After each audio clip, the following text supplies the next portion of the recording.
या ठिकाणी पालखी येते आणि पालखी येत असताना देखील बघायला गेलं तर अजितदादा यांचा या ठिकाणी पोस्टर घेऊन या ठिकाणी काय वारकरी काय तरुण आलेले आहेत तर त्यांच्याशी आपण संवाद साधणार आहोत.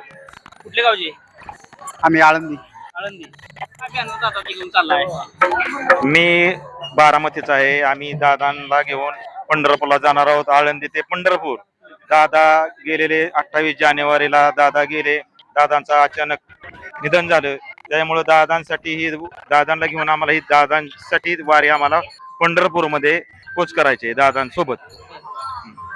काय काय पोस्टर घेऊन आला तुम्ही? काय वाटतं? काय आमचा ह्याच्या माग काही हेतू नाही, फक्त आम्हाला ही जी वारी आहे ते आम्हाला फक्त दादांसोबत पूर्ण करायची. प्रत्येक बारामती करायच्या मनात दादा म्हणजे विठ्ठलाप्रमाणे बसले नाहीत आणि आम्ही आमच्या विठ्ठलाला आळंदी पासून पर्यंत पंढरपूर पर्यंत नेणार. बाकी भगवंत घेतात वगैरे काळ आहे पोस्टर घेऊन चाललाय. आम्ही दादा प्रेमी. आम्ही महाराष्ट्राच्या कोणत्या जरी कानाकोपऱ्यात गेलो तरी आमची ओळख दादांच्या बारामतीचा शेवटपर्यंत हीच राहणार आहे. काय उद्दिष्ट आहे तुमचं? आमचा उद्देश ह्याच्या मागे हेतू काहीच नाही आम्हाला. आम्ही दादा प्रेमी आहे. आम्ही बारामतीचा आहे. आमच्या बरोबर आम्ही दादांबरोबर वारी करणार आहे पंढरपूर. आमचं काय दादा प्रेम आहे म्हणून दादा आम्ही वारी केली. दुसरा उद्देश नाही. शेतकऱ्याबद्दल आता काय बोलाल तुम्ही? शेतकऱ्याबद्दल बोलतो नाही. शेतकऱ्यांबद्दल काय आता शेतकऱ्यांची अवस्था आता मला राजकारणावर काय जास्त बोलायचं नाही, पण 2014 पासून काय अवस्था झाली या 2014 साली गॅस किती होता, महागाई झाली, शेतकऱ्यांचं सगळं नुकसान होत चाललंय. दादा जरा शेतकऱ्यांचा विचार करत होते, पण दादा गेल्यानंतर कोण राहिलंय आता? पंढरपूरला मी स्वतः तिथं त्यांना पाठिंबा देण्यासाठी मी स्वतः तिथं गेलो होतो.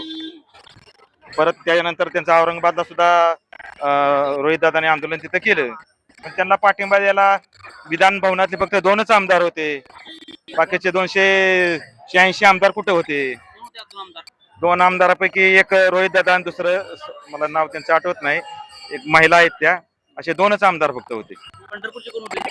पंढरपूरमध्ये आलते की लंके साहेब आले होते, आमचे शशिकांत शिंदे, राजू दादा होते, स्वतः रोहित दादांचे वडील स्वतः राजू दादा होते. कर्जमाफी वगैरे काय होईल का काय? कर्जमाफीची काय गॅरंटी आहे? ह्यांचं चोरला बडांचं काय आहे खरं? देतील तेव्हा खरं, यांची काय गॅरंटी वॉरंटी आहे? म्हणजे आपलं थोडं बोलतो चढून बोलतोय, थोडस राग येऊन देऊ नका.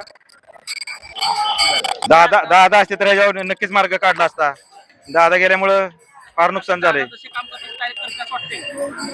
सुनित्रा वहिनी काम चांगलं करतात. दोन्ही त्यांची मुलं बी पार दादा, जय दादा. राष्ट्रवादीचे काय म्हणजे आमदार खासदार सगळे शिवसेनेत आलेले आहेत, काय वाटतं? काय नाही, पैशाचा बाजार चाललाय सगळा. पैसे घेत्यात जात्यात. आता ही शिवसेना खरी कोणाची? बाळासाहेब ठाकरेंची. पुढली कोण्या? एकनाथ शिंदेंनी. म्हणजे काय चाललंय? खरी शिवसेना कोणाची? बाळासाहेब ठाकरेंची का एकनाथ शिंदेची? म्हणजे मी तुम्हाला विचारतोय. दोन तुकडे झालेत ना, पण आम्ही अजितदादा प्रेमीच आहे. 2 तुकडे जरी झाले असते का नाही तरी आम्ही अजितदादा प्रेमीच आहे.